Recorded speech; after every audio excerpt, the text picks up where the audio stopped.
안녕하세요. 사연 읽어주는 남예입니다. 오늘도 와주셔서 감사드리며 오늘의 사연 시작하겠습니다. 안녕하세요. 저는 젊어서 못다한 사랑을 끝내 이루게 된 50대 남성입니다. 누구에게나 첫사랑은 있잖아요. 저에게도 평생 잊지 못하고 산 애틋한 첫사랑이 있었습니다. 그 여자를 처음 만난 건 33년 전 한 대학교 정문이었어요.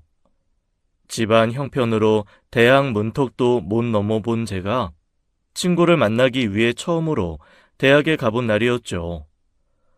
석규야, 여기. 아유, 철웅아, 잘 지냈어? 잘 지냈지. 시간 좀 내라니까. 얼굴 보는 게 왜 이렇게 힘들어? 나도 사느라 바빠, 임마. 너 책 볼 때 나는 쉬지 않고 돌아가는 컨베이어 벨트에서 눈을 뗄 수가 없다. 아무리 그래도 그렇지 우리 청춘 아니냐. 연태 말 들어보니까 너 공장에 틀어박혀 산다며. 야, 좀 즐기면서 살자, 어? 아, 그래서 오늘 너 만나러 온 거잖아.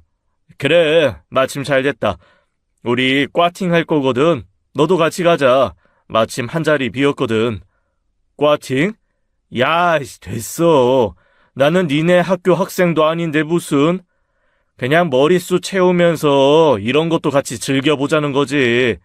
나 이미 자리 채울 머리 하나 준비했다 말해뒀으니까 괜히 뺄 생각하지 마. 야! 야! 그날 저는 예기치 못하게 친구 놈의 동기들 틈에 껴서 꽈팅이라는 걸 해보게 된 거예요. 저는 그 학교 학생도 아니었는데 친구의 동기들은 개의치 않아 보였습니다. 그저 그날 만나게 될 여학생들에 대한 기대에 잔뜩 부풀어 있었죠. 저는 그 자리가 마냥 불편하기만 했어요. 고졸 주제에 같은 학교 학생인 척하는 것도 싫었고 여자한테 관심도 없었거든요. 어려운 집안 형편 때문에 밤낮 없이 일만 해도 모자를 판이라 제게 여자는 사치였습니다. 오랜만에 절친 만나 술이나 한잔 하려고 마음먹었었는데 오히려 김이 팍 샜었어요. 적당히 둘러대고 빠져야겠다 마음먹고 억지로 나간 그 자리에서 저는 제 첫사랑을 만난 거지요. 안녕하세요. 이종란이라고 해요. 네. 박석규라고 합니다. 처음 그 여자를 만났을 때 저는 허를 찔린 기분이었습니다. 여자에겐 관심 없다. 여자는 내게 사치라고 생각했던 것이 무색하게도 그 여자를 보는 순간 숨이 턱 막혔거든요. 남중 남고를 나와 처음 느껴보는 감정에 무척 당혹스러웠죠. 새하얗고 귀여운 얼굴에 긴 생머리, 단정하게 입은 원피스, 그야말로 어떤 남자라도 빠지고야 말 것 같은 딱 공주님 같은 그런 타입의 여자였어요. 그 뒤로 그 자리가 어떻게 흘러갔는지는 기억도 나지 않습니다. 때마침 제 맞은편에 앉아 이상하게도 자꾸 눈이 마주치던 그 여자가 신경이 쓰여 눈이 바빴거든요. 그런데 신기하게도 가장 인기가 많을 것 같은 그 여자에게 관심을 두는 사람이 없었습니다. 다 같이 시간을 보낸 후 그 여자에게 전화번호를 물은 것도 저뿐이었어요. 그날 제가 그 여자에게 전화번호를 물은 게 제 인생을 바꿀 일이 된 줄도 모르고요. 야, 너 이종란 전화번호 물어봤다며? 어? 어쩌다 보니. 내가 걔 나오는 줄 모르고 너한테 미리 말을 못했는데 걔도 급하게 대타로 데려온 거래. 머릿수 채우려고. 걔 소문 별로 안 좋으니까 연락하고 그러지 마. 소문이 안 좋다니 행실이 나빠 보이는 이미지는 아니던데? 걔 행실이 안 좋아서 그런 건 아니야. 뭐 착하고 예쁘긴 한데 걔 좀 공주님 과거든.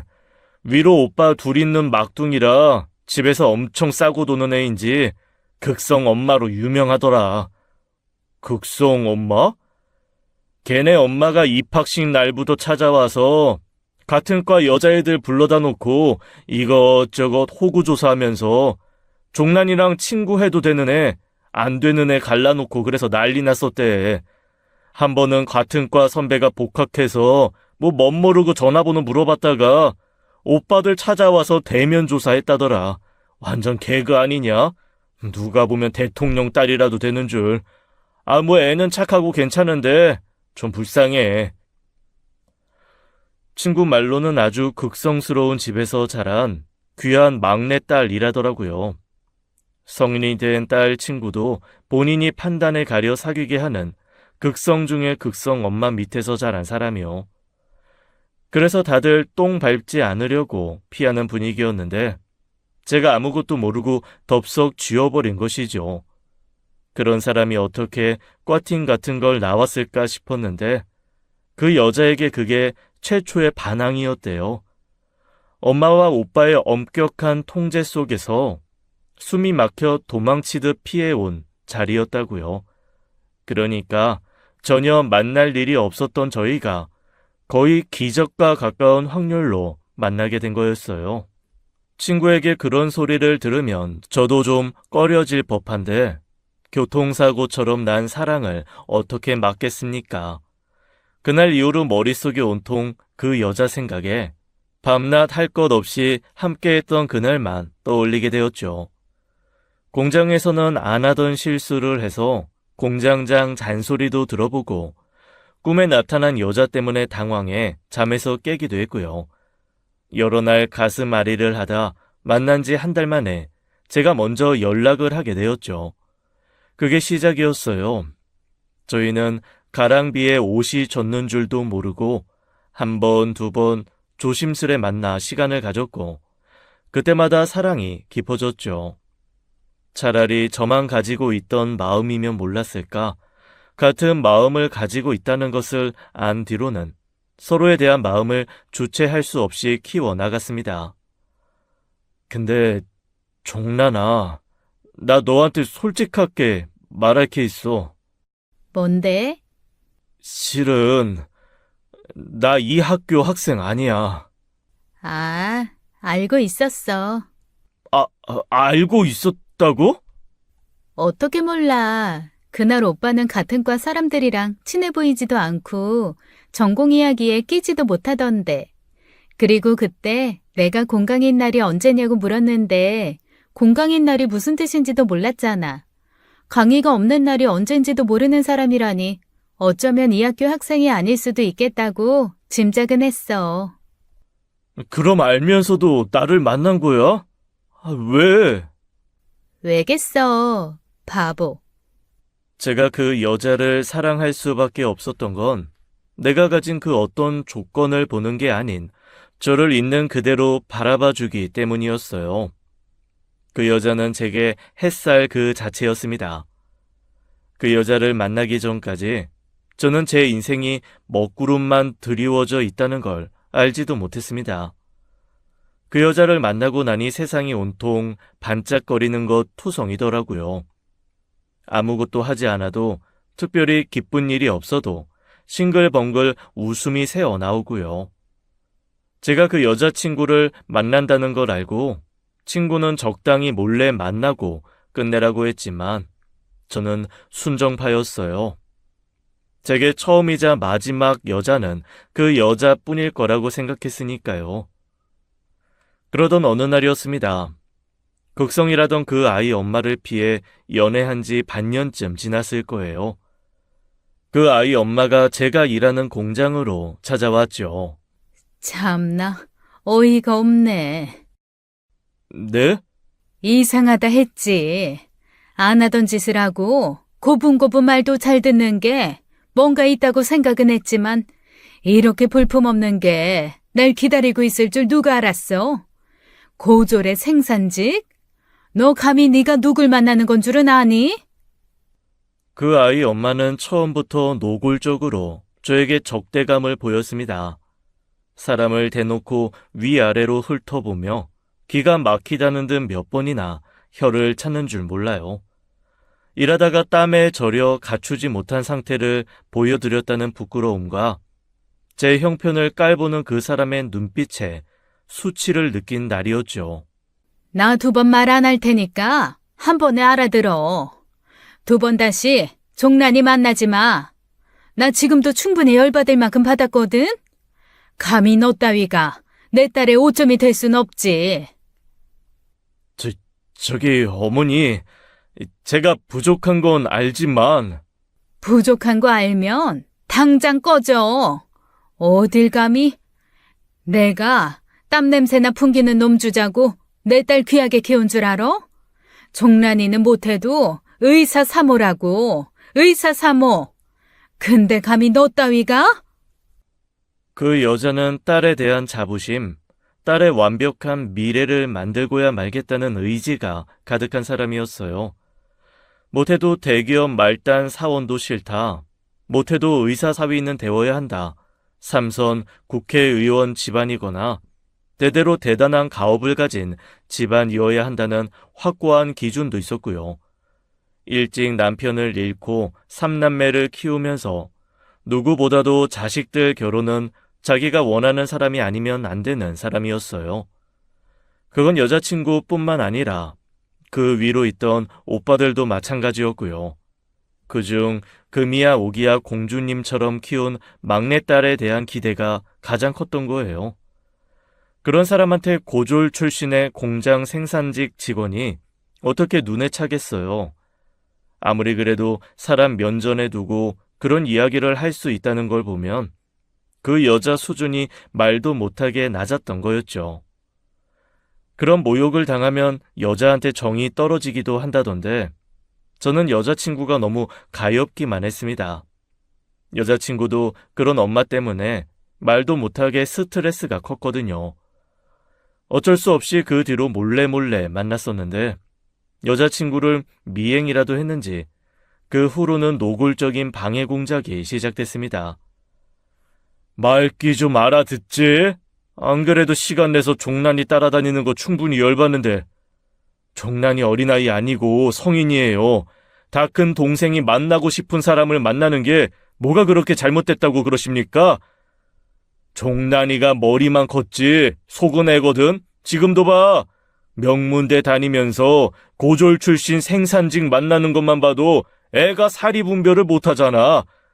주변에 내 남자친구 고졸에 공장 다닌다 그 이야기 하는 걸 부끄러워할 줄도 모르고 순진에 빠지네. 그러니 오빠들이 나서야 하지 않겠어? 그러니까 괜히 힘 빼지 말자고, 어? 그 집에서는 여자친구가 혼자 학교에 다니는 것도 못하게 했어요. 학교를 데려다주고 수업이 끝날 때까지 기다렸다가 집에 데려가는 일들이 많았죠. 그럴 때면 여자친구는 빈틈을 노렸다가 오빠들 감시에서 벗어나 도망치기 일쑤였어요. 원래 말리면 더 한다잖아요. 본의 아니게 스릴 넘치는 연애를 하면서 저희 사이는 더욱더 견고해졌죠.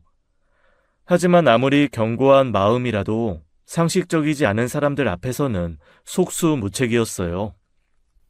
아, 석규 씨, 종란이 휴학했는데 몰랐어요? 휴학이요? 아이, 휴학이라니 그게 대체 무슨 말이에요? 저희도 어떻게 된 건지는 자세히 몰라요. 어느 날 갑자기 종란이 엄마가 학과실에 찾아와서 휴학기 내고 가버렸다더라고요. 짐작되는 바가 있긴 하지만. 그러면서 여자친구의 동기는 저를 슬쩍 살폈습니다. 그러니까 저를 만나지 못하게 하려고 휴학을 시킨 것이었어요. 세상에 지금 생각해보면 너무 극단적이고 어처구니 없는 처사였습니다. 마음에 들지 않는 남자친구를 만난다는 이유로 학교도 다니지 못하게 한 거예요. 그도 모자라 늘 연락을 주고받던 휴대전화 번호도 사라져버렸죠. 어떻게 해야 하나 막막해하던 저는 여자친구의 동기의 도움으로 용기를 내어 그 집에 찾아가게 되었습니다. 그야말로 죽기 아니면 살기라는 각오였어요. 여자친구 이름을 부르며 초인종을 누른 지 얼마 안 돼 열린 문틈으로 저는 물세례를 받았습니다. 여기가 어디라고 와? 미쳤어? 어머니, 종란이 좀 만나게 해주세요.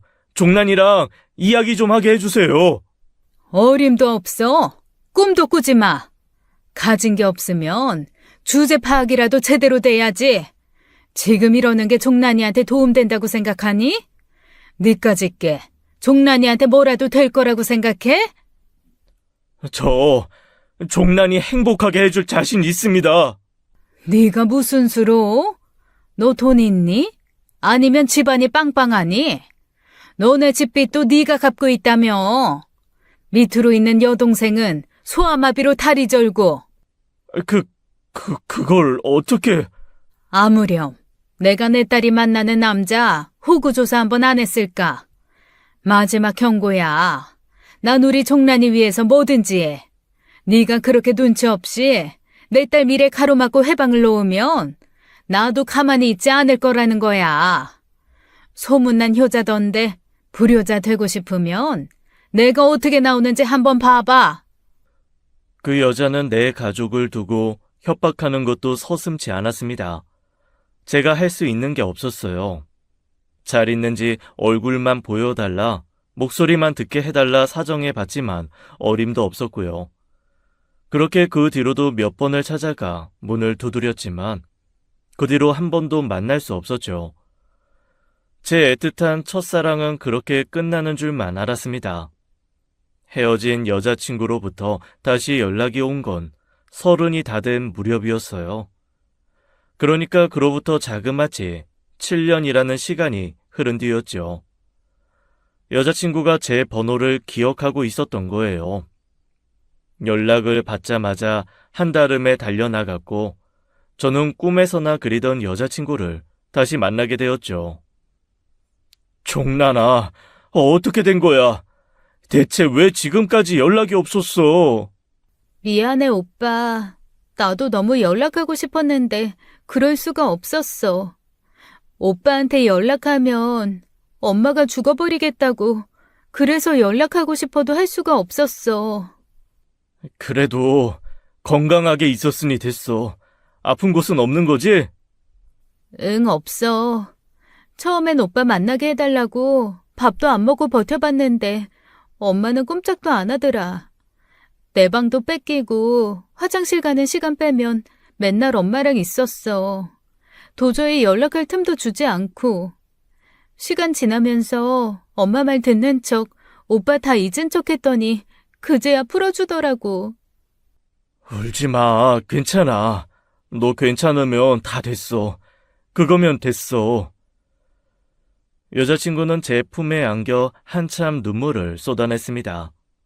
저도 어찌나 눈물이 나던지요. 알고 보니 그날 여자친구는 선을 보고 나왔더라고요. 자기 엄마가 소개한 남자로 그렇게 염원하던 의사 사위 자리였죠. 여자친구는 선 자리가 들어올 때마다 기회라고 생각하며 틈을 본 거예요. 그날 공교롭게도 기회가 찾아왔고 만남이 끝나자마자 제게 연락해 찾아온 것이었죠. 여자친구는 저와 만나기 위해 맞선 남자와 잘 되는 척 연기를 해야 했어요. 젊어 만나 제대로 끝을 맺지 못한 사랑이 30에 다시 불이 붙었으니 얼마나 그 시간이 애틋했겠어요.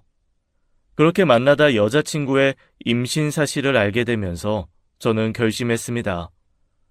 종란아, 우리 결혼하자. 우리가 결혼하지 않을 이유가 없잖아. 정말 그래도 될까? 우리가 행복하게 살 수 있을까, 오빠? 행복하게 살 수 있어. 내가 어떻게든 너 행복하게 만들어줄 거야. 나 그만한 능력도 돼. 집부터 마련할게. 너랑 우리 애 먹여 살릴 수 있는 능력도 있어. 나랑 살자. 내가 우리 미래에 다 책임질게. 결연한 제 의지나 마음과 달리 여자친구는 확신을 갖지 못했습니다. 연락하지 못하고 지낸 그 7년 동안 그 여자가 여자친구에게 한 가스라이팅 때문이었어요. 저 같은 사람을 만나면 어떻게 인생을 망치게 되는지, 이기적인 선택 하나로 부모와 가족을 저버린 여자는 얼마나 많은 손가락질을 받는지, 저 같은 사탄의 마수에 걸려들지 않으려면 어떻게 해야 되는지를요. 저는 끊임없이 여자친구를 안심시키며 결혼 준비를 해나갔습니다. 임신한 여자친구를 원룸에서 지내게 할 수 없어 그간 모은 돈과 대출을 받아 방 2개짜리 아파트도 마련했어요. 그 집에서 적당히 자기 엄마의 비위를 맞추며 때만 보면 되는 거였는데 여자친구의 임신 사실을 들키고야 만 겁니다. 여자친구에게 집 주소를 남겨놓고 기다리던 그날 설렘으로 가득 채운 그 집을 찾아온 건 여자친구가 아니라 그 여자였어요. 가관이네, 가관. 집 꼬라지하고는. 종란이 어디 있습니까? 내가 경고했지? 종란이 눈앞에 다시는 나타나지 말라고. 종란이 어디 있습니까? 내가 분노를 참지 못하고 내지른 그 순간 그 여자는 어처구니 없게도 제게 침을 뱉었습니다. 기가 막혀 말도 안 나오더라고요. 저를 바라보는 그 여자의 눈빛과 태도에서 저를 얼마나 경멸하고 있는지 온몸으로 느낄 수 있었죠. 이게 정말 종란이를 위한 일이라고 생각합니까? 지금 어머니께서 종란이를 다 망치고 있는 거예요. 그 예쁜 아이에게서 웃음을 빼앗아가는 건 어머님 당신이라고요. 아니, 너야말로 착각하지 마라. 네가 우리 종란이를 위해서 뭘 해줄 수 있는데? 세일 제품으로 채운 낡아 빠진 구축 아파트? 그것도 이 정도 집에 대출이나 받아서? 아니, 너한테 우리 종란이의 행복한 미래는 없어. 너야말로 꽃밭에서 사나 본데 꿈도 꾸지 마라. 내 딸의 반짝반짝 빛나는 미래를 빼앗은 건 너야. 제발 정신 좀 차리세요. 지난날 종란이 옆에 끼고 살면서도 못 느끼셨어요? 종란이가 얼마나 괴로워했는데요. 어머님과 함께하는 그 시간을 얼마나 못 견디게 괴로워했는데요. 종란이 이제 29이에요. 9살 아니고 29이라고요. 이제 그만 인정하세요. 딸이 살고 싶은 인생을 살 수 있게 내버려 두라고요. 종란이는 내 전부고 내 인생이야. 내 인생이 하수구 같은 네 인생에 처박히는 꼴을 내가 볼 것 같아? 내가 어떻게 키운 딸인데. 너 내가 가만 안 둬. 무슨 수를 써서라도 내 딸한테서 너 떼어놓을 테니까 두고 봐. 경멸 가득한 목소리로 경고하던 그 여자는 그날 저를 경찰에 신고했습니다. 제가 여자친구를 강제로 범해 임신시켰다는 이유로요. 경찰 조사를 받게 되었지만 여자친구도 가만히 있을 리가 없잖아요. 그게 아니라는 사실은 금세 밝혀졌고 화가 난 저는 여자친구를 지키려 그 여자를 무고죄로 고소했죠. 하지만 그건 큰 도움이 되지 않았어요. 그 여자가 어떻게 되건 상관없었고 저는 오로지 여자친구만 제게 오면 되는 거였습니다. 하지만 방법이 없었어요. 경찰에 여자친구가 집에 감금된 것 같다. 이전에도 이런 적이 있다 신고했지만 소용이 없었거든요. 신고받은 경찰은 조사 결과 감금되지 않았고 여자친구가 저를 만나는 걸 원하지 않는다고 했죠. 나중에서야 여자친구는 그런 조사는 받은 적도 없고 만약 경찰이 찾아왔다면 도움을 청했을 거라고 하더라고요. 그때 여자친구는 다시 그 끔찍한 방에 갇혀 이러지도 저러지도 못한 상황이었으니까요. 여러 날 연락은 되지 않고 임신까지 한 상황이라 애가 타더라고요. 하지만 그 뒤로 오랫동안 여자친구의 연락을 받을 수 없었죠. 수개월 뒤 그 여자만 다시 만나게 된 거예요. 여자친구가 낳은 아이와 함께요. 목숨도 질기지. 누굴 닮았는지. 종란이는요. 너한테 알려줄 생각 없으니까 궁금해하지 마라. 내가 너한테 베풀 수 있는 선정은 딱 여기까지야. 보육원에 보내려다 데려다 준 거니 애나 책임지고 살아. 종란이도 그렇게 하겠다고 약속했으니. 종란이가 그렇게 약속했다고요? 제가 믿지 않자 그 여자는 그럴 줄 알았다는 듯이 제게 음성 녹음 파일 하나를 틀어주더라고요. 그 음성 파일에는 여자친구의 영혼 없는 목소리가 담겨 있었어요. 오빠, 우리 애 좀 부탁해. 오빠한테 애만 맡겨서 미안해. 근데 나는 그 이상은 안 될 것 같아. 우리 예원이 좀 부탁할게. 누가 봐도 옆에서 지켜보고 있어서 어거지로 뱉은 목소리를 두고 그 여자는 그거 보라는 듯한 표정을 지었습니다. 그리고 애 옆으로 여자친구 지장이 찍힌 친권 포기 각서까지 남겼어요. 아이에 대한 어떤 권리도 주장하지 않을 테니 여자친구는 죽었다고 생각하며 살라고요. 그러면서 제가 아기를 안고 있는 사진을 찍어가는 거예요. 훗날 알게 된 사실이지만 아이를 제게 보낸 건 여자친구의 뜻이 맞았습니다. 보육원에 보낼 거라는 낌새를 알고 모든 걸 엄마 말대로 할 테니 애만 아빠 밑에서 키우게 해달라고 사정했대요. 절대 들어주지 않겠다는 걸 죽을 결심을 보이고 나서야 애가 저에게로 올 수 있었던 것이죠.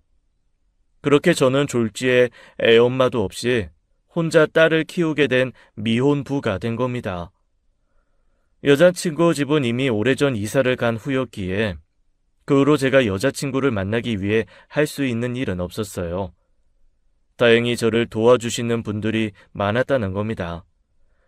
제 사정을 딱하게 여기는 공장 어른들께서 제 편의도 많이 봐주셨고 엄마와 여동생의 도움을 받아 아이를 키웠어요. 딱 하나 힘든 게 있다면 엄마를 찾는 딸이었습니다. 엄마의 존재를 알려준 적도 없는데 책이나 미디어를 통해 접한 엄마라는 존재를 알게 된 거예요. 자기 엄마는 어딜 갔는지, 나는 왜 엄마가 없는지 그 작은 입으로 의문을 던질 때마다 가슴이 무척 아팠죠. 그래서 주변에서 재혼 권유도 숱하게 받았어요. 석규야, 아닌 건 놓을 줄 아는 것도 용기야. 예원이 엄마랑 인연은 딱 거기까진 거지. 예원이 커갈수록 엄마 그리워할 텐데 언제까지 그렇게 살아. 예원이한테도 엄마 만들어주고 너도 안정적인 가정 꾸려야지, 어? 그런 권유를 들을 때마다 저는 그저 웃고만 말았어요. 주변에서 저를 위해 해주는 염려는 충분히 알고 있으니 말입니다. 하지만 저는 재혼할 생각은 조금도 없었고 언젠간 아이 엄마와 함께 살 그날만을 손꼽아 기다렸죠. 언젠가는 그게 설령 수십 년이 걸릴지라도 우린 분명 다시 만날 수 있을 거란 확신이 있었어요. 그날을 위해서라도 제 옆자리는 항상 아이 엄마의 것으로만 남겨두어야 했죠. 제가 그렇게 사는 걸 속상해 하시던 엄마가 한 번은 무속인을 찾아 점을 보러 간 적이 있었대요. 그런데 거기서 그러더랍니다. 저는 사주팔자상 30 중반부터 기가 막히게 필 팔자인데 하나 있는 딸이 복덩이라 승승장구할 거라고요. 말도 못하게 괴롭고 힘든 시간이 있겠지만 그 시간만 버티면 비온 뒤 굳어진 땅처럼 단단해진 집안으로 금세 일어설 거라고 했다더라고요. 점이나 사주를 맹신하는 건 아니었지만 신기하게도 30 중반부터 갑자기 일이 잘 풀리기 시작했어요. 모아둔 돈 중 오래 알고 지내던 공장 동료의 권유로 시작한 부동산 투자에서 큰 돈을 벌게 된 겁니다. 그렇게 종잣돈을 모아 재투자를 하는 데 눈이 떠서 40이 됐을 때 제 이름으로 된 번듯한 상가 건물도 갖게 된 거예요. 공장 일을 그만두고 설비 부품을 만들어 납품하는 제 사업장도 냈고 어엿한 사장님 소리를 듣게 되었습니다. 어떻게든 삶을 놓지 않고 열심히 살다 보면 그에 따른 복이 온다더니 제게도 그런 날이 오더라고요. 아빠, 이것 봐. 나 저번에 과학탐구의 날에 그린 미래도시 그림 있잖아. 그걸로 최우수상 받았어. 와, 정말이네. 아빠가 그랬잖아. 우리 예원이 화가가 따로 없다고. 우리 딸 아니면 누가 상을 받겠어? 역시 최고다, 우리 딸. 우리 집 피카소야. 그럼 아빠 나 상 받아왔으니까 소원 들어줄 수 있지? 물론이지. 아빠가 우리 딸 위해서라면 뭐든지 다 해주지. 말만 해. 먹고 싶은 것도 다 말하고 갖고 싶은 건 뭐 생각해보고 사줄게. 그게 뭐야? 근데 먹고 싶은 것도 아니고 갖고 싶은 것도 아니야. 실은 가고 싶은 곳이 있어. 가고 싶은 곳? 아이, 우리 딸 위해서라면 달나라라도 가지. 어딘데? 엄마 납골당. 뭐? 나 낳아준 엄마 납골당. 할머니가 그랬어. 엄마가 나 낳다가 돌아가셔서 납골당이란 곳에 있다고. 저는 생각지도 못한 말에 순간 말문이 막혔어요. 제가 실수했다고 생각하는 게 아이에게 엄마 이야기를 전혀 하지 않았다는 겁니다. 그건 아이에게 어떤 거짓말도 하고 싶지 않다는 생각에서 비롯된 일이었어요. 제가 그렇게 회피하고 있던 사이 저희 엄마가 딸에게 그런 이야기를 한 겁니다. 순간 당황해서 일단 나중에 이야기하자고 얼버무렸죠. 엄마, 아무리 그래도 그렇지. 애한테 없는 이야기를 하면 어떡해? 그럼 어떡해. 너 일하느라 몰랐겠지만 예원이가 지 엄마를 얼마나 찾았는 줄 알아? 예원이 그게 참 희한하게 한 번도 본 적도 없는 엄마를 어렸을 때부터 그렇게 찾았어. 엄마 친구 순자 이모 알지? 순자 아들도 이혼하고 혼자 사는데 애가 지 엄마 찾는 일이 없다더라. 근데 예원이 그건 한 번도 보여준 적도 없고 얘기도 안 해준 엄마를 왜 그렇게 찾는 줄 몰라. 그래서 그렇게 얘기했던 거야. 엄마가 하늘나라 가서 없다고. 나중에 크면 엄마 자고 있는 납골당 데려가 주겠다고. 엄마도 이해가 되지 않는 건 아니었어요. 사실 제가 일이 바빠지면서 대부분의 육아를 엄마와 몸이 불편한 여동생이 해주셨으니 그 사이 제가 모를 고충도 얼마나 많겠어요.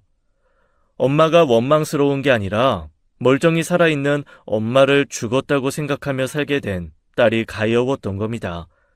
하지만 아이가 어려서 솔직하게 이야기해 줄 수는 없었어요. 나중에 시간이 더 흐르면 아이가 충분히 부모의 사정을 이해할 수 있는 나이가 되면 사실대로 이야기해야겠다고 결심했죠. 그러던 어느 날이었어요. 휴대전화에 낯선 번호가 찍혔죠. 사업을 하기 시작하면서 낯선 번호로 오던 전화가 하루 이틀 일은 아닌지라 별 생각 없이 받은 전화였습니다. 여보세요? 그런데 상대방은 아무 말도 하지 않고 기괴한 소리를 냈어요. 으라거나 어같이 목소리만 겨우 내는 소리였죠. 잘못 걸려온 전화다 싶어 끊으려는데 순간 본능적으로 무서운 촉이 오더라고요. 머리보다 심장이 더 먼저 알아차린 것 같았습니다. 심장이 쿵쿵하고 크게 뛰기 시작하더라고요. 여보세요? 여보세요? 너 종란이니? 제가 묻자 수화기에서는 갑자기 다급하게 하고 대답이 들렸습니다. 그때였어요. 갑자기 누군가 전화를 바꿔받았지요. 여보세요? 여기 경찰서입니다. 혹시 이분 보호자 되십니까? 경찰서요? 거기가 어딥니까? 지금 당장 가겠습니다. 다른 지역에서 살고 있지 않을까 싶었던 아이 엄마는 같은 지역에 살고 있었습니다. 지역 사회라는 데 크기도 하지만 좁기도 좁은데 10년을 살면서 한 번도 마주친 적이 없었어요. 하지만 그게 이상하다고 생각되지 않을 만큼 아이 엄마의 상태는 처참했지요. 허둥지둥 달려간 경찰서에서 하마터면 아이 엄마를 몰라볼 뻔했어요. 팔뚝이 한 손에 잡힐 지경이었고 무릎과 허벅다리가 다 드러날 정도로 살도 말도 못하게 빠져 있었습니다. 머리도 관리가 되지 않았는지 엉망이었고 볼품없이 빠진 얼굴로 눈만 툭 튀어나와 있었어요. 처음 만난 자리에서 세상에 둘도 없는 공주님처럼 앉아있던 그 여자가 완전히 누더기가 되어 돌아온 거예요. 종란아! 이게 대체 어떻게 된 일이야? 대체 이게 무슨 꼴이냐고! 아이 엄마는 말을 하지 못했습니다.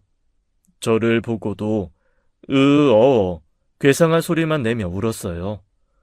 오래 그렸던 그 사람을 품에 안고 저도 얼마나 울었는지 모릅니다. 하지만 저는 아이 엄마의 법적 보호자가 아니었기에 경찰 조사가 필요했어요. 그간의 이야기를 짤막하게 털어놓게 되었고 경찰 쪽에서도 난처해 하더라고요. 하지만 아이 엄마가 집에 돌아가는 걸 완강하게 거부하고 있었고 저와 가겠다는 의사를 표현했기에 제가 데리고 올 수 있었죠. 경찰이 끝까지 머뭇거렸던 건 아이 엄마의 정신 상태가 온전치 않다는 판단 때문이었어요. 제가 봐도 멀쩡해 보이는 사람은 아니었습니다. 누가 봐도 극도의 불안감을 가진 것이 분명해 보였고 의사소통이 제대로 이루어지지 않았어요. 혼자 해결하기 힘든 일 같아 제 일을 봐주고 있는 여동생에게 연락했죠. 여동생은 거의 기절할 듯한 표정으로 저와 아이 엄마를 번갈아 보며 바라보더라고요. 예원 엄마야. 아무래도 그동안 문제가 많았던 것 같아. 말도 안 돼. 오빠가 그때 사진으로 보여줬던 그 여자가 이 여자라고? 정말 예원이 엄마란 말이야? 일단 씻기고 병원부터 가야 할 것 같아. 이것저것 준비 좀 부탁해. 그런데 문제가 있었어요. 아이 엄마가 저에게서 떨어지지 않으려고 하는 겁니다. 저 아닌 다른 사람을 극도로 두려워했고 제가 없으면 불안 증세가 심해 머리를 쥐어뜯는 일이 많았어요. 두피 군데군데 상처나 땜빵이 있는 이유가 그것이었죠. 여동생이 많은 노력을 해주었습니다. 어린 딸 돌보듯 어르고 달래면서요. 아이가 놀랄까봐 아이는 엄마 집에 맡겨놓고 병원부터 다녔습니다. 심각한 영양실조와 탈수 증상이 좀 있는 거 말고는 몸에 큰 문제가 있는 건 아니었어요. 가장 큰 문제는 실어증, 인지기능 저하 문제였죠. 사람이나 사물을 제대로 인식하지 못하고 상황 파악을 못하는 경우도 있었고요. 상담을 통해 저희 상황상 아이 엄마가 정신적인 충격을 받아 문제가 생겼을 것이고 그 상태가 꽤 오래전부터 지속되었다는 걸 알게 되었죠. 너무 화가 나더라고요. 어떻게 자기 딸이 이 지경이 될 때까지 둘 수 있나요? 아무리 자기 뜻대로 되지 않는 딸이라지만 세상에 둘도 없는 공주님으로 살게 할 것처럼 하더니요. 변호사를 만나 법적인 조치를 하려고 준비 중 경찰서로부터 연락이 왔습니다. 아이 엄마의 실종 신고가 들어왔다고요. 그래서 10년 만에 아이 엄마의 어머니, 제겐 이제 장모가 된 사람을 만나게 되었죠. 10년이면 강산도 변한다고 했는데 그 사람은 변한 게 없더라고요. 즐기다 즐겨. 아주 쇠심줄보다 아주 즐겨. 종란이 어딨어? 종란이 내놔. 종란이가 그쪽 인형입니까? 어떻게 사람을 그 지경으로 만들어요? 어떻게 자식 인생을 그렇게 짓밟을 수가 있어요? 짓밟다니. 누가 짓밟아? 내가 짓밟아? 뻔뻔한 새끼.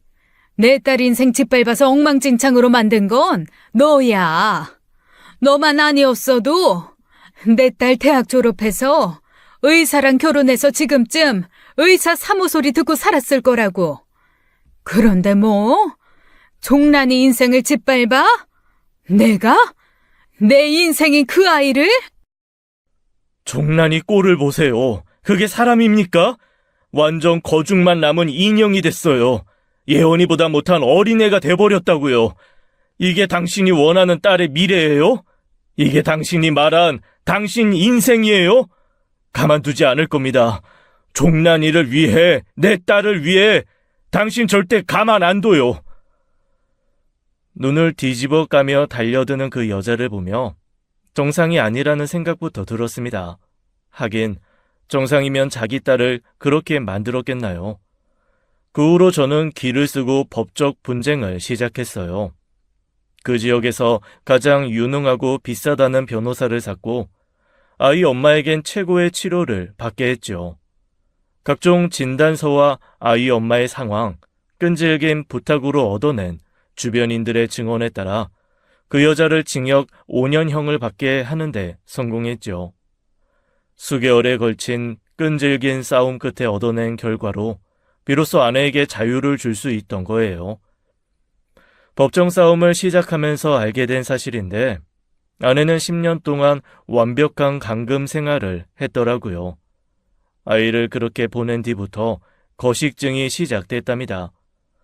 제대로 먹지도 않고 스스로도 문 밖에 나가지도 않았대요. 상황 판단력도 흐려지면서 그냥 엄마가 원하는 삶을 살기 싫다는 이유로 방 안에만 틀어박혀 지내기 시작한 거예요.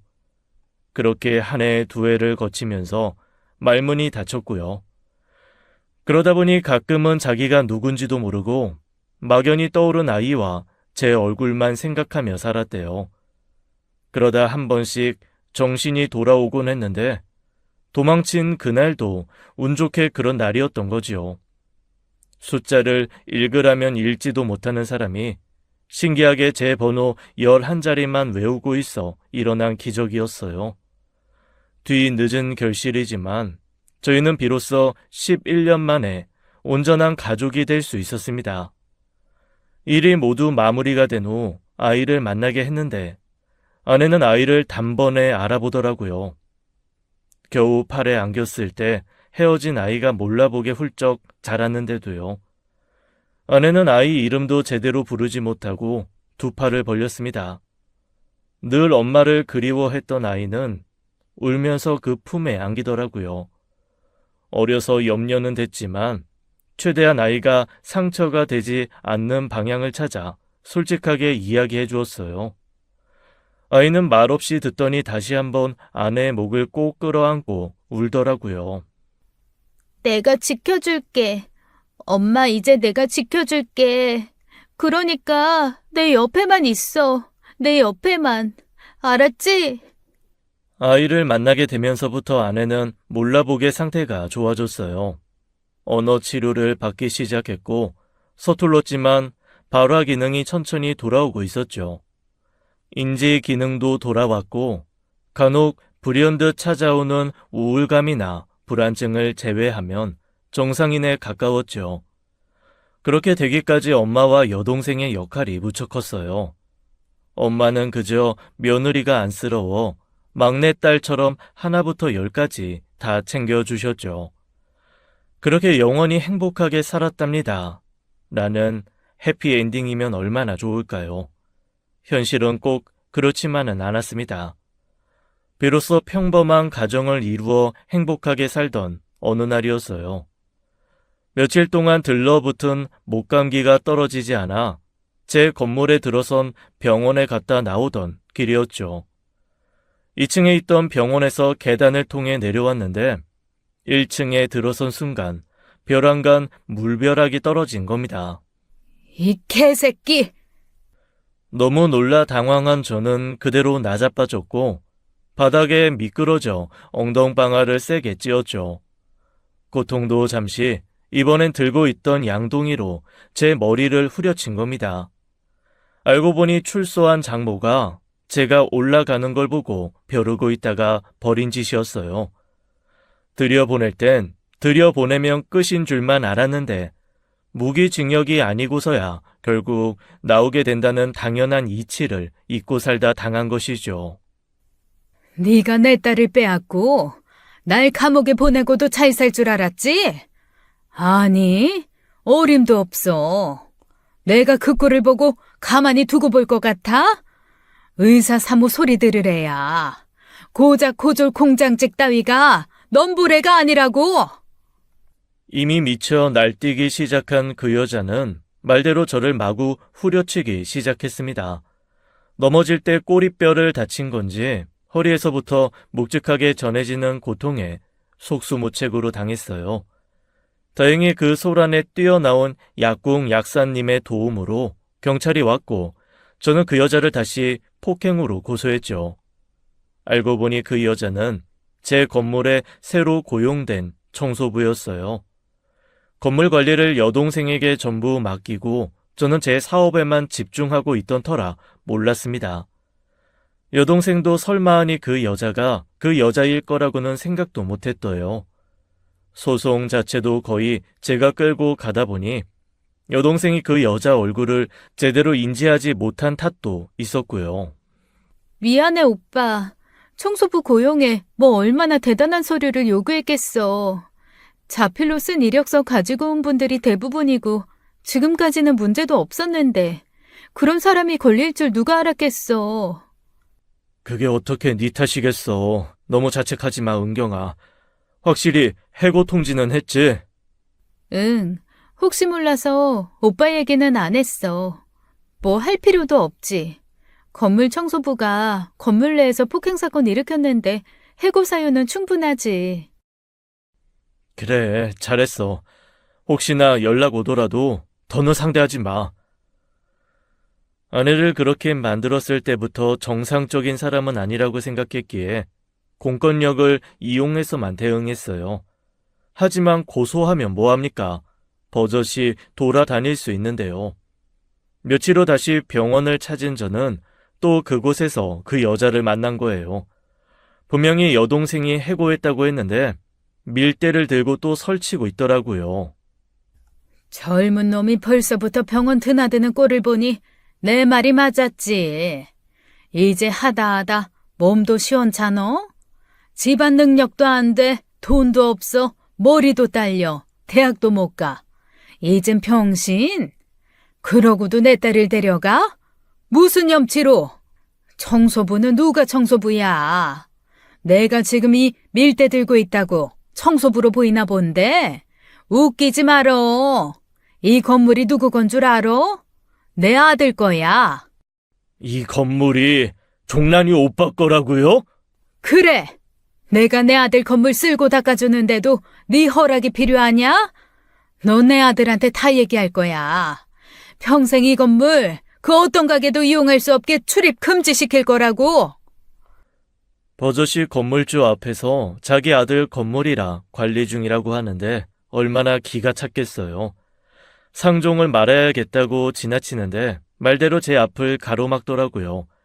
2층 계단으로 올라가지 못하게 회방을 놓으면서요. 그때 잠자코 지켜보고 있던 약사님이 나와 일부러 아는 체를 하시더라고요. 사장님, 저 안에 누수 있는 것 같다고 말씀드렸잖아요. 사람 불러다 확인해보니 제가 착각한 거더라고요. 누수 아니었어요. 건물에 누수가 있다는 말을 들어본 적이 없었고 심상찮은 약사님의 눈빛에 일부러 그런 말을 하는 거라는 걸 눈치챘습니다. 그래서 저도 적당히 대꾸했죠. 그거 다행이네요. 혹시라도 문제 있으면 말씀해 주세요. 문제는요. 여기서 8년 동안 지내면서 사장님 덕 얼마나 보고 있는데요. 바쁘실 텐데 여긴 어쩐 일이세요? 전체적으로 임대료가 오를 거라는 소문이 있던데. 아유, 올해도 동결이니 걱정하지 마세요. 갑자기 임대료 올릴 만큼 저 그렇게 팍팍하지 않아요. 정말요? 감사해요. 그리고 슥 시선을 돌렸더니 저희 대화를 듣고 있던 그 여자 표정이 묘하더라고요. 아무리 정신 나간 여자일지라도 상황이 어떻게 돌아가는지는 눈치를 챘겠죠. 주제 파악하라고 장단 맞춘 것이었는데 정신 나간 여자한테 너무 많은 것을 바란 것이었어요. 여동생에게 그 여자가 여전히 청소부 노릇을 하고 있다는 사실을 알리고 해결하게 했는데 그 여자가 생각지도 못한 태도를 보이더라고요. 그 여자 때문에 또 경찰서에 다녀왔다던 여동생이 씩씩거리며 찾아와 그러는 겁니다. 진짜 기가 막혀서 당장 나가라고 했더니 뭐라는 줄 알아? 자기가 누군 줄 아느냐고. 건물주가 자기 사위라고. 자기 함부로 하면 큰일 난다고 그러는 거야. 참나, 사위는 무슨, 큰일은 무슨. 정말로 그랬다고? 사위라고? 기가 막히네. 정말 소름 끼치게 뻔뻔한 사람이더라. 어떻게 사람이 그래? 그냥 하는 말이 아니라 진짜 정신적으로 미친 사람이야. 아주 무서울 지경이라니까. 그래서 내가 상대하지 말란 거야. 보통 여자가 아니야. 자기 자식 그렇게 만들었으면 말 다 했지 뭐. 언니가 너무 불쌍해. 정말 말도 못하게 불쌍해 죽겠어. 그러던 어느 날 꽃집 사장에게서 연락이 왔습니다. 건물 관리는 여동생이 하고 있지만 유일하게 꽃집 사장님은 개인적인 친분이 있는 사람이었어요. 처음 건물에 꽃집 하겠다는 사람이 남자라 제가 호기심에 먼저 다가가 친해졌거든요. 몇 달 서로 바빠 연락이 뜸했다가 오랜만에 연락이 온 것이죠. 사장님, 저요, 평원꽃집 잘 계시죠? 네, 사장님, 저야 잘 지내죠. 무슨 일이세요? 다름이 아니라 사장님 장모라는 사람이 가게에 찾아왔어요. 뭐 자기가 급한 일이 있는데 현금이 없어 그렇다고 10만 원만 빌려달라고 하더라고요. 옆에 약국에서 들은 이야기도 있고 해서 뭐 저 현금 없다고 둘러대고 말았는데 들어보니까 죽집이랑 네일샵에 멋모르고 돈을 줬나 봐요. 사장님께서도 알고 계셔야 할 것 같아서요. 네? 뭐라고요? 예, 알겠습니다. 예, 알려주셔서 감사해요. 그 길로 하던 일도 멈추고 죽집과 네일샵 사장님을 만나 자초지정을 설명하고 대신 돈을 갚았어요. 그리고 따로 부탁드려 소송에 도와주십시오. 부탁도 드렸죠. 사실 따지고 보면 틀린 말은 아니라 사기죄로 고소하는 게 쉽지는 않았지만 그간의 소송 기록과 특수한 관계성을 따라 어려운 일은 아니었죠. 경찰에 신고했지만 그새 도주해 잡을 수 없다는 연락을 받게 되었어요. 도주했다는 소식에 이대로는 정말 안 되겠다 싶더라고요. 알고 보니 복역 이후로는 보디가드처럼 부리던 아들들과도 연이 끊겨 나 몰라라 하고 사는 모양이었습니다. 그야말로 무서울 것도 아쉬울 것도 없는 여자라 더 무서웠어요. 여전히 그 여자 이야기만 나오면 불안증이 도지는 아내인지라 따로 말도 안 했습니다. 적어도 저는 제 아내와 아이에게만큼은 영원한 평화를 주고 싶었거든요. 그러던 어느 날이었어요. 아내로부터 온 연락을 받았는데 아내가 으으하며 고통스러운 신음만 흘리는 게 아니겠어요. 순간 머리부터 발끝까지 소름이 돋는데 본능적으로 그 여자 얼굴이 보였죠. 종란아, 무슨 일이야? 무슨 일인데 그래? 하지만 아내는 제대로 대답을 하지 못하고 계속 신음소리만 냈어요. 6년여 전, 10년 만에 제게 연락한 그날처럼요. 언어 치료가 시작되면서 그만한 의사소통하는 데는 문제가 없었는데 한마디도 못하더라고요. 놀란 저는 바로 아내에게 달려갔습니다. 혹시 몰라 아내의 핸드폰에 위치 추적 어플을 깔아두었거든요. 급하게 달려가니 아내가 바닥에 앉아 경찰과 사람들에게 둘러싸여 울고 있었어요. 종란아! 저희 박종란 씨 보호자 되십니까? 예, 제 아내입니다. 대체 무슨... 이 예원 양이 납치됐습니다. 네? 목격자 증언으로는 웬 남자들이 두 사람을 끌고 가려다 박종란 씨만 실패하고 아이만 끌고 갔다더라고요. 박종란 씨가 말을 전혀 못하셔서 주변 증언에 따라 차량 추적 중입니다. 나중에 안 사실이지만 그때 그 남자들이 두 사람을 다 끌고 가려다 실패한 건 딸 때문이었습니다. 딸이 아내를 잡은 남자의 팔을 필사적으로 물어뜯었고 그 바람에 아내를 놓쳤다는 거예요. 딸은 자기가 끌려가면서도 아내 보고 도망가라고, 빨리 도망가라고 그러더랍니다. 아내는 그동안 아이와 함께 하지 못한 시간만큼 함께 시간을 보내려 작정한 사람처럼 늘 아이와 붙어 다녔었어요. 그날도 아이 학교 끝날 시간에 맞춰 학원까지 걸리는 그 15분 거리를 함께 가고 있었답니다. 둘이 그러는 거 보고 있으면 참 귀엽고 사랑스러웠어요. 꼭 손을 잡거나 팔짱을 끼고 걷다가 햄버거도 먹고 떡볶이도 사 먹고 그러더라고요. 아내 하루의 그 15분, 딸과 함께하는 그 시간을 더없이 소중하게 여겼죠. 그런데 그 길에 그런 문제가 생겼으니 그 심정이 어땠겠어요. 아내는 간신히 몸을 일으켜 제 옷을 붙잡고 어어하며 울부짖었습니다. 하지만 전과 달랐어요. 그 강한 확신을 담은 그 눈빛에서 전 아내가 그 범인을 알고 있다는 생각이 들었죠. 왜? 범인 알고 있는 거야? 아내는 고개를 끄덕였습니다. 설마 그 사람이야? 내가 생각하는 그 사람. 당신 어머니 짓이야? 아내는 다시 강하게 고개를 끄덕였죠. 기어이 또 문제를 일으킨 것이죠. 짐작되는 분이 계십니까? 네, 아이 외할머니인데 가정사로 서로 연락하거나 얼굴 보고 지내는 사이 아닙니다. 아내 간급 문제로 복역도 하고 나온 사람이고요. 복역이요? 아이고, 문제가 커지겠는데요. 경찰은 제 이야기에 심각한 표정으로 어딘가로 무전을 쳤습니다. 그때 제 핸드폰도 울렸어요. 아이 핸드폰으로 걸린 전화였죠. 놀라 받았더니 아이가 아닌 그 여자 목소리가 들리더라고요. 5억. 딱 5억이야. 예원이 살리고 싶으면 현금으로 5억 준비하라고. 그만한 능력이 되는지 안 되는지 한번 보자고. 내가 의사사위 포기하고 얻은 사위 능력이. 사위는 누가 사위야? 이 정신 나간 여자가 진짜! 순간 끓어오르는 분노에 버럭 소리를 내지르자 경찰은 일단 진정해야 한다며 손짓을 하더라고요. 간신히 분노를 억누르고 다시 물었습니다. 어디야? 예원이 어디로 데려간 거야? 현금 5억 준비되면 연락해. 추적해도 소용없어. 어차피 목숨은 찰나라. 미쳤어? 당신 딸이 낳은 자식이야. 당신 손녀라고. 지금 손녀 목숨 두고 협박질이야? 하지만 그렇게 전화는 끊기고야 말았습니다. 눈앞이 캄캄하다 싶던 그때 저는 뭔가 떠올랐어요. 넋을 놓고 다시 주저앉은 아내 발에서 벗어난 아내의 신발을 보고서요.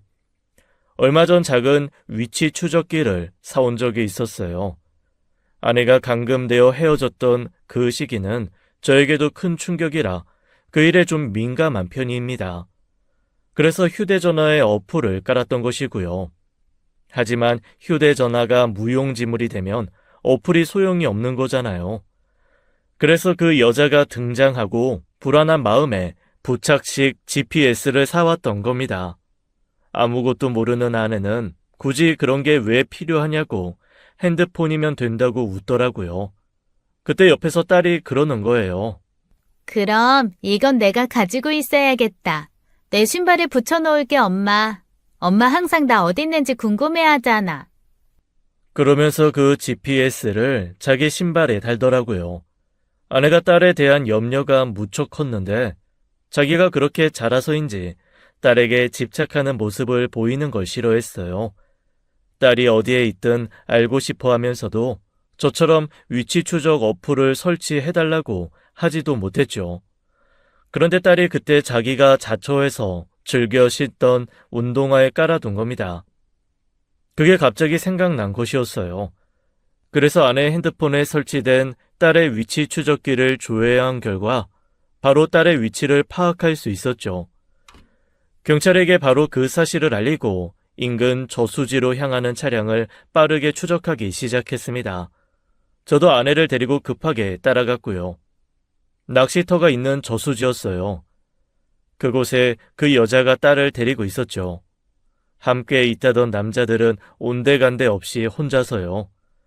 저는 미친 듯이 뛰어 다가갔고 아내는 손발이 묶인 채 쓰러진 딸을 곁에 두고 있었습니다.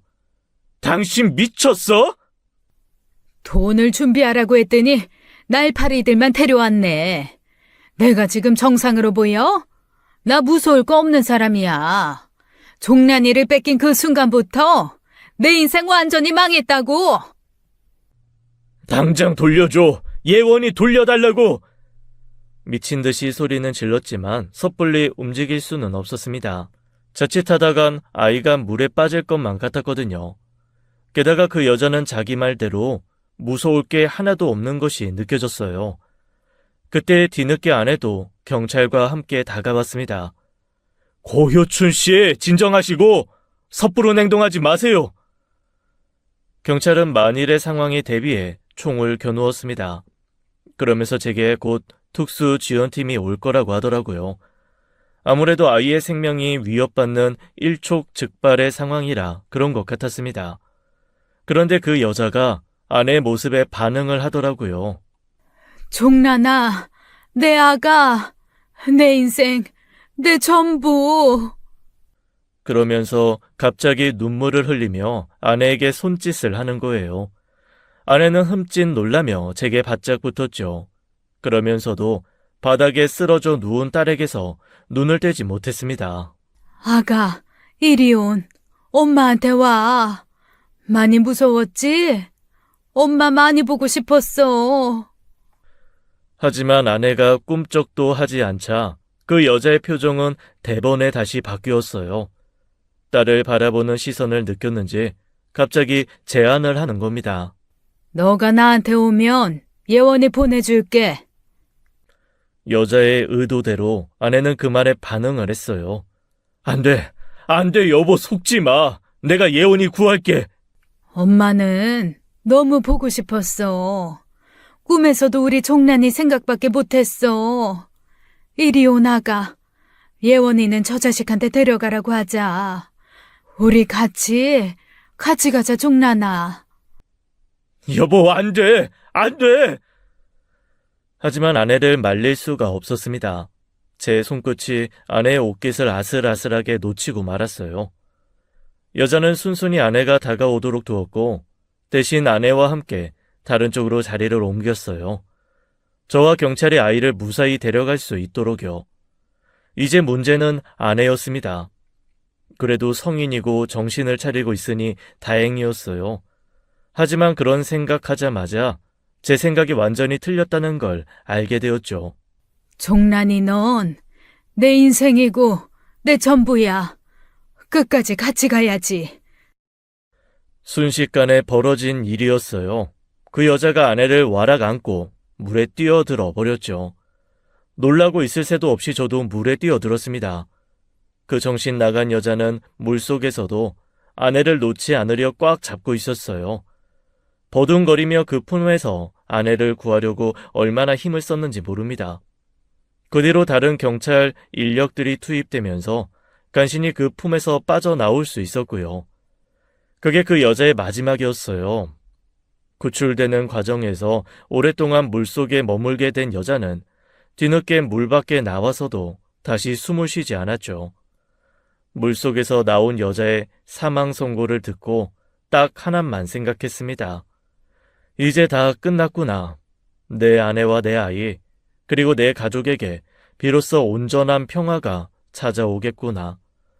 사람이 죽은 걸 보고 그런 생각부터 할 만큼 그 여자는 저의 삶에 있어 지옥 그 자체였죠. 수년이 지난 지금 그 일을 이야기하는 사람은 아무도 없습니다.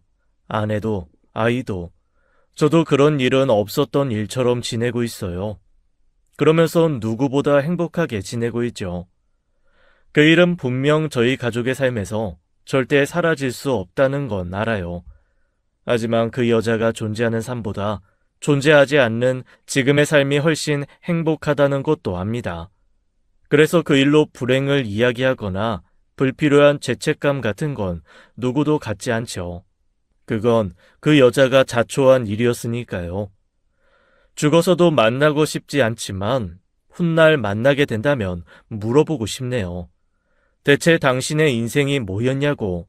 망가진 채 방에만 틀어박혀 살던 딸의 모습이 진정 당신의 꿈이었냐고요.